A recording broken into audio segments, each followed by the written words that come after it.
Oh, Long overdue. yeah. Here we go. Oh, shit. Are we still sticking to the name Canceled Fitness? Oh, I guess I had some other thoughts on that. I don't know if I can actually remember what the better name for the podcast would be. Better or least worst? Well, there's something great about the idea of canceled fitness, but then it also kind of, I think, will date us, and it'll put us in it kind of puts us in a position where we're going to be trying to get canceled or say something inflammatory. And it's going to hurt. It's going to hurt, and I think we want to steer people away from that, although the content may veer in and out of center, Okay. to say the least. Okay. Well, why don't we start with a little introduction? All right, of course. Why don't you... Dr. Vitaly Dvoskin. Yeah, and Mr. Adam Shuty here. Yes, thank you. Yes, yes. So you started off yes. in physical therapy. Why? Well, I had a really bad experience. So I got hit by a car when I was 14, fractured two of my lumbar vertebrae, L4, L5.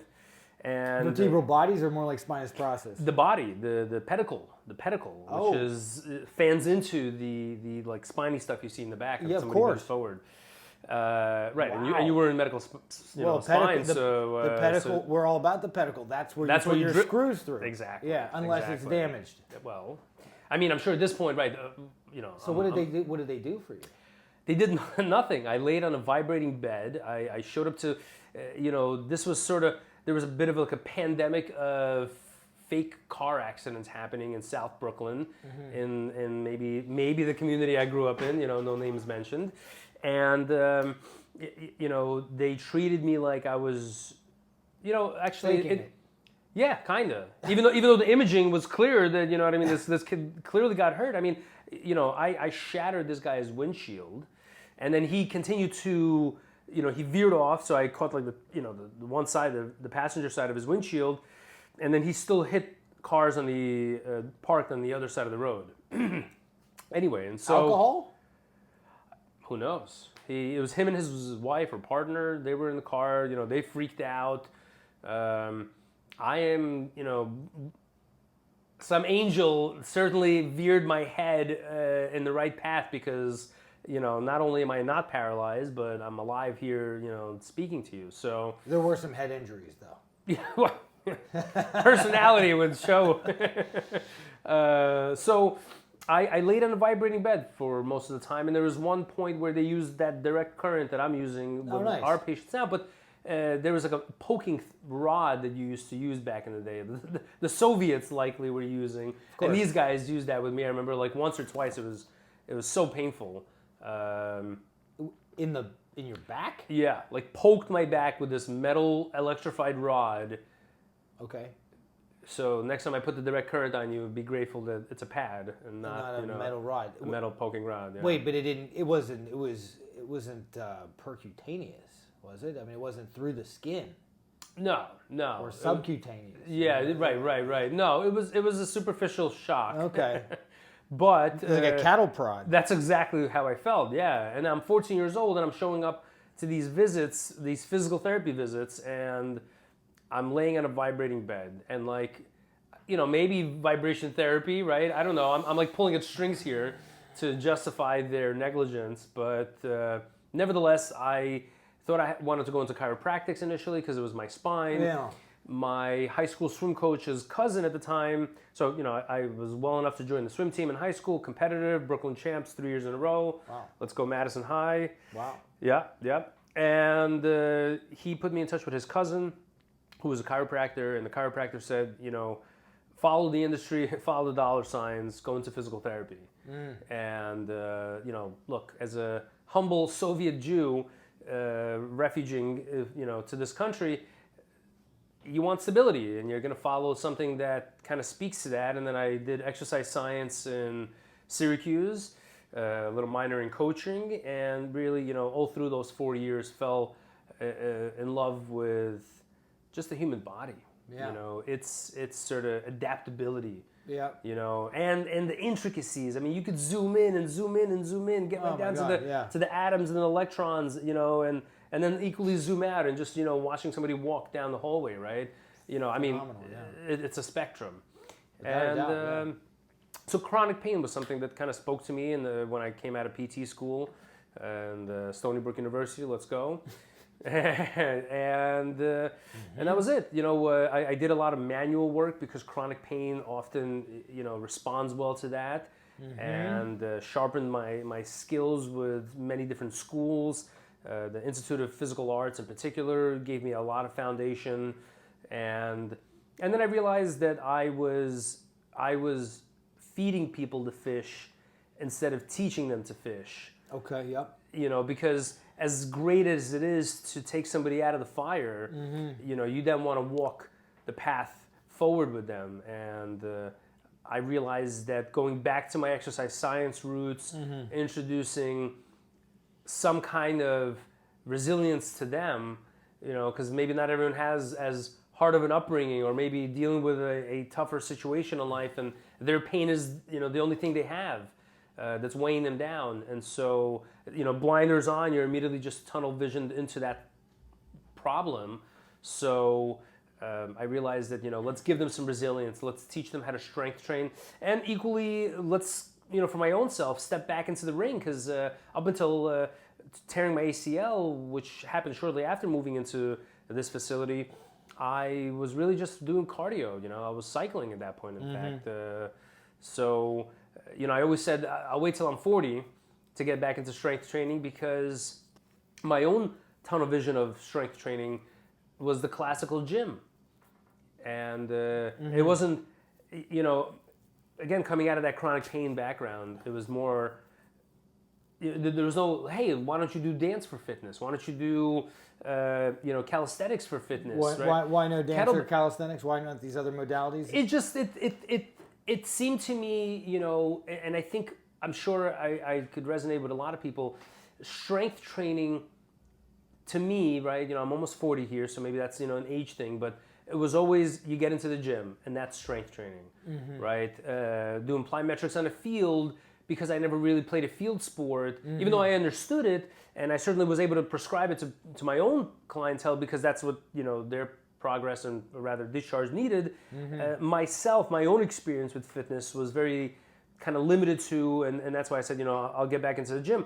Never did I think that I'd become a kettlebell certified instructor, and love that. Nice. So that's my kind of little spiel. I'm sure we can get deeper into it, but no, sure. It's great to have all that backstory, and to be able to color the present day with your journey and what you've been through and all the things you've done and experienced. To be on the precipice of trying to take a business that you've developed since 16 in this space, but I spent about 5 years a couple blocks away. Really 2010. 2010 is when moving forward physical therapy was officially incorporated in the state of New York. Nice. Yeah. 2010. 2010. Okay, great. Yeah, I mean, so it's been 13 years. 13 years. Wow, that's cool. Yep. And then in this space here at moving forward at 30 East 60th Street, it's been since 2016, October. Sorry, December 2016 we signed the lease. October 2017 we opened the doors. Oh wow! All right, so it took you a good 9 months at least to incubate. 10, exactly. 10 months. Exactly. Wow. A buddy of mine was having a kid just about the same time, and he's like, "Oh, sounds like you're equally about to have a kid." Wow. 9-10 months of incubation. Beautiful space. I mean, we're obviously in the one of the smaller treatment rooms in the back, but even then you've got an Oxfit in here. Yeah. Which also speaks to your commitment to the way that you envision fitness, therapy, the overall experience. I know you're trying to put the conversation back on me, but you've already. I think we've gone too far with you already. Sure. We're not going to get off of you. No. Yeah, fine. Let's dig deeper. This Yes, episode you're right. 1, all about Vitaly. Yeah. which Yes. is fine because it's your world and we're just we're just squirrels. Well, no. It's my world. It's our world. Our world. But for today's episode, we're It's gonna, Vitaly's world. Yeah, we'll focus. Fair enough. So no, but you know, it wasn't an accident that we set the Oxford up behind us. Yep, and we've got their new Pilates system. One of their coaches here, who's actually, how awesome is this? Finishing with a breath cool down, and you know. I think So, but talk to me about why you've got the Kaiser system, the Oxford. What is it? What is it that? So I'm going to mutilate this quote, but it's basically like, you know, you need to be willing to. There was it's a Navy SEAL. It's it's part of the Navy SEAL Code of Honor, and one of the things is that they have like again, I'm mutilating it, but it's basically like they're gonna commit to completing the mission, but there also is this big commitment to innovation. And I'll figure out what that is for next time we talk. But the fact is that even in the Navy SEAL Code of Ethics or Code of Honor, innovation, it's like there are two things. It's like, you know, be the shit at what you do, but also innovate. You know, and just taking that as our example or our jump off point, why is it? Because when I look at a lot of the things that you've engaged in, I say, wow, there's no limit. Once you go down that path of like, well, we've got, you know, infrared light sitting right there that we could turn on. We've got an Oxford here. In the other room, you've got the Nordic Normatec boots. We've boots. got the new fit direct current stimulation. We've got the MATA blood flow restriction cuff, dual limb blood flow restriction cuff. And you mentioned the Kaisers, and you know, I've got These a collection. are not inexpensive. No. I've got the Kabuki. You know, just about every bar the Kabuki has to offer. You know, I'll tell you, we've got Brett Contreras' work. You know, here, you know, he's really pioneering, I think, the field. A few things, you know, I'm sure my ADHD allows me to bounce around all these ideas with some ease. But much like, you know, the Marine Corps here that you're saying, the innovation, the need for innovation, I don't want to be looking behind and thinking, oh man, I could have gone one way and really stayed with the pack that's, you know, I think spearheading what fitness can look like. And, you know, whether it's Oxfit, it's the Whoop, it's Peloton, I think it's customer service engagement, right? So it's not just how you engage them, but how long you can keep their engagement and the quality of that engagement. So not just the content, but the interaction, the experience, right? I don't want to have to tirelessly look at a mundane menu to pick, you know, an exercise that I want to do or a cooking show that I want to watch. I want it to feel like it's all centralized in one location. That's at least speaking to some of the high-tech stuff. The other things, it was my own curiosity, because even though I've been practicing physical therapy, you know, for going on almost 15 years, getting back into strength training as a client myself, I didn't want to narrow myself down to, you know, going back to that just doing classical gym work, right? I started reading up about Kaiser and how you can integrate speed, and you can integrate speed without using a weight-racked system. So take your conventional pulley, and now you're adding a pneumatic tension to it, right? And that not only allows us, you know, speed is the ultimate thing that we shy away from as we get older, right? So, you know, someone kind of mentioned it to me. If you're going to fall, you don't fall slowly, right? Right? And as we get older, you know, you see this with a lot of our aging population. They're very reserved in their movement. It's almost over methodically planned. And where's the fluidity of being a kid, right? And you know, why I also got into kettlebells is because you can take the speed component, right, and double down on what's known as type 2 muscle fibers, right? And all of this is being facilitated by our supercomputers, right? You know, maybe Google and Microsoft are building out these, you know, supercomputers, but we've got one right here. And everything's happening in real time and, you know, super fast speed. So if we can now take the taxing energy that speed work entails, especially with tension, now we're going to create the most amount of stimulus to the human body, right? And we can build resilience through that. So as we strengthen the muscles, you strengthen the bones, which is all really being facilitated by the nervous system. The nervous system won't go anywhere without the, the circulatory system, which is dependent on the respiratory system. So by introducing speed as a training methodology, you get the best bang for your buck. And so that's why I knew that if I brought in enough equipment, whether it's magnetic tension building, right, that can be manipulated from a concentric, eccentric, perturbation, chain-based.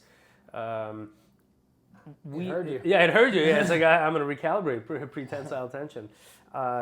We can get the best out of this, and my goal, having been a patient numerous times over, is I want to have you walking away with resilience to last a lifetime. Confidence that even though your pain may cycle back, you're not going to be as intimidated by it. And my goal is to introduce speed and a bit of a dynamic flow, because aren't we always being told to, look at kids and look at the playfulness of kids, Sure. and the thoughtlessness, or what seems like thoughtlessness. I'm sure it's very planned out in their minds, but they make it seem so much like a flow. And I was really getting into flow state as well, and biohacking, and I just didn't want any patient to turn around and tell me no when I was pushing the agenda that I think they needed to hear. So I told myself, if I could surround myself with enough options, that if it wasn't going to be kettlebells, it would be maybe the Kaiser unit, or it would be an Oxford unit, something to introduce speed some way at some point. Nice. And then from there, capitalize on how taxing that can be for us. And therein, of course, all of this, the endocrine system, right? Talk about, regulation of the body's ticking clocks. Sure. It's all biochemistry. Absolutely. And speaking of ticking clocks, Make sure we don't run over for you. Yeah, let's maybe. I'll take one more question. Yes. Okay. Well, so all right. So we've got the backstory of moving forward. We've got kind of the psychology that's gone into the uniqueness of the place. Yeah. Now, this might be a big question for another episode. Yeah. But let's see what does the next step for moving forward look like? Why or how does this technology then go on to the next larger phase? Sure. And then I love the segue, because we are at the precipice of something huge, something massive, something bigger than us, and I'm very humbled not only to have you by my side as well as the team, but to have the opportunity to take this huge risk. And it is a risk. It is a very big risk.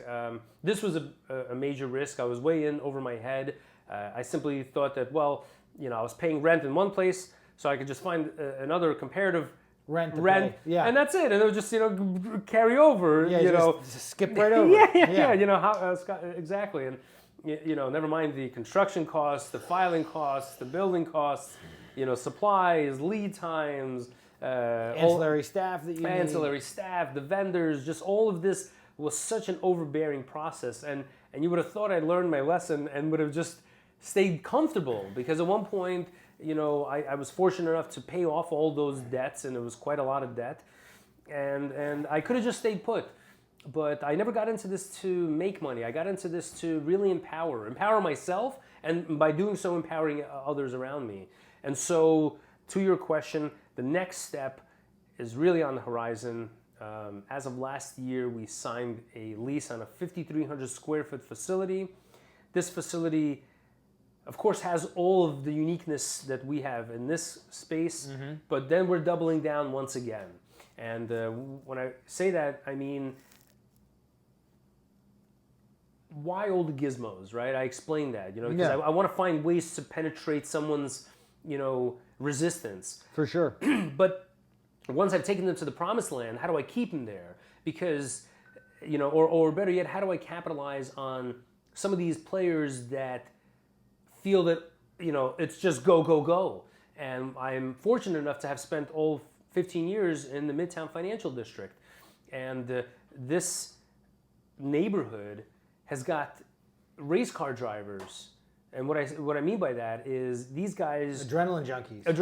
You know, weekend warriors. But not for jumping out of planes, but for riding processing deals in big deals. Big deals, multinational deals, worldwide churning deals. And so instead of being in a beautiful car and a beautiful racetrack, they're going 200 miles an hour at their desk, you know, making these amazing, you know, deals that, you know, God bless capitalism, but at the same time, you know, their firms don't want them to leave the desk, right? You know, they'll pay for the lunches just so they can keep their attention during market hours, and there's no such thing as market hours anymore, right? You know, the minute the East Coast goes down, you know, you're waiting for Chicago, then LA to go down, you know what I mean? Then, you know, Japan and China are up and running before you know it, right? And so, you know, I've had hedge fund managers that they never sleep, you know what I mean? They take these 3-hour windows, and we know, right, because you've been doing this for over 20 years, you can't have performance without recovery. And no professional athlete outside of our Broadway community is, which we have, you know, I've been a part of for 12 years, but no one's doing a game every single day, right? And if they are, they are at risk. Indefinitely. Yeah. Right? And so, you know, shout out to the Broadway folks, right? But every professional athlete that has multi-million-dollar deals is not getting exposed to the risk of having to play multiple, even playoffs are spaced within a 2 to 3 day range because of flights and you know, adapting to the travel. So this new space, excuse me, this new space will have a 5-person 220-degree sauna, 5 to 7-person 40-degree ice plunge, which if we just dump more ice, we just get it colder. Sure. 2 steam showers. I know you're very concerned about people getting in and the water heating up. Correct. Which is just yeah, I'd say let's get the water heat. Let's see how hot we can get the water. Let's see how many people we can get in there. Yeah, at 40. At 40, is. Yes. At 40, and have them hang out in there. And I'd like to see because from my own experiences with ice plunging, I do know that if just in cold water that's sitting there, that you're not adding, like I ice plunge outside in a tub in the winter. You'll heat that up. Oh yeah. You will really make a change in the water okay. temperature. Yes. I mean, like if you get in 37, you might raise it to 2 40, or 3 degrees. Yeah. It's painful. But you don't want to be in there any longer than that. I guarantee the next person that gets in ain't going to say it's you know, tepid. Yeah. So and if we want to have 5 to 7, well, then the body temperature is going to rise. So I think having an ice machine on site will help us you know, counter that. Of course, the that's our cue. And that's our cue. Yeah. But the sensory deprivation room on top of all of that. Yes.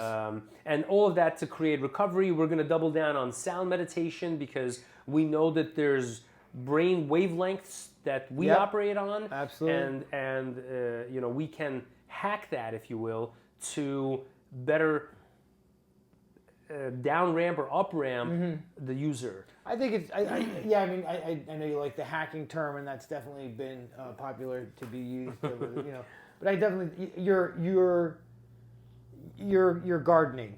You're working with what is already there through the knowledge of techniques and technology that's come up. We know that the brain goes into certain frequencies at different activity levels. Deep sleep, REM sleep, you know, kind of reverie or alpha theta, alpha theta, flow state, right? You know, it's an addictive. It's the chase. It's that, you know, it's that high that the runners are always chasing. You know, it's a spike in your endocrine system. It's a spike in almost all your systems, right? Because at the end of the day, as I was mentioning to a patient, the body can't differentiate between the red and the white, right? It either is on fight or flight, whether it's your taxes, it's your boss, it's your spouse, it's your, you know, family, loved ones, colleagues, whatever, all right? Or it's calm, cool, you know, resting and digesting. Well, and I think one thing that's come up over and over again in the modern era and in the dawn of a time where we are able to get information from all over the world all the time is that we place so much emphasis on upregulation, Yeah. but almost nothing on being able to downregulate. So it's Yep. all adrenaline, it's Yeah. all up, it's Yeah. all muscle, it's Yeah. all fire. Yeah. And there's not, how do you, if you're going to put all this energy into ramping up, where does it leave you? Almost falling off of a precipice into nothing. Exactly. Right? Because you're now up. Well, how do I get to sleep now? Yeah. Well, there are equal things Yeah, that take you an have. Ambien. Yeah, take an Ambien. Well, and then now you're on a roller coaster. Right? And that's it, exactly. That you isn't know. internally produced. Yeah. Yeah. And I think that's to wrap up this first pilot session, as well as really top off the answer to your question. What's on the horizon is changing the mindset of the general populace to understand that we have a long ways to go, but we're already here at the same time. Yep. You know, and we are in particular here to facilitate that path forward. Yes. And this has been such a great episode. I love it. And we highlighted a lot of your strengths. Including This thing is haunted. And I guess, we could just wrap it up here and say thank you so much. Thank you, And, everyone. and for now we tuning can in. say the stuff that can get canceled and we Yeah, can cut this off. we cut it off. But I was going to say is what it is ultimately, there's the strong and the weak, and not that I'm not putting myself in either category, but I will say that what appears to be the majority of the population is quite flaccid. I think we, speaking of cattle rotting, Yeah. prodding rather, hey man, look, we, despite the turbulence of the world, live in some of the most abundant times in humanity thus far. I'm going to take know what I back mean? what I said. Yeah. You know what it is? It's that due to the abundance, due to the availability of everything, Yes. we don't realize it, but we're being weakened. Yes. And yes, there are yes. stimuli Yep. that if we chose Yeah. to seek it out, Yep. Yep. it doesn't necessarily have to be pain and suffering all the time out the gate. That's not what becoming fit is about. Sure. It might be something that- indulgent, Yep, like yep. a massage, Yep. or infrared light therapy, Or acupuncture, or breath acupuncture. work, or whatever. Yeah. And, Yep. and then that's your access point, and you go, well, I've got all this breath work down. Let me see what it feels like to get into a 40-degree cold plunge. Holy shit! Yeah. Yeah. I'm awake. I'm alive. Yeah, yeah. I've never felt like this before. Well, what can I do now? Go lift those weights. Go Yeah, get on the Alter G. Go to your board meeting and be more present, because your nervous system, instead of getting spiked because your boss was reaming down your neck, it had a spike from a physiological response, much like exercising, so that when it does down ramp because you can't stay up there for so long, right? Things have to return to homeostasis baseline. You're more centered at the board meeting. You're more centered at the investor meeting, at your spouse's whatever it is, your kid's recital, anything. You are more present in your physical space at the current time. I want to pick up on the next one with talking about what you just kind of opened the box on, and that is it's bandwidth, really. Yep.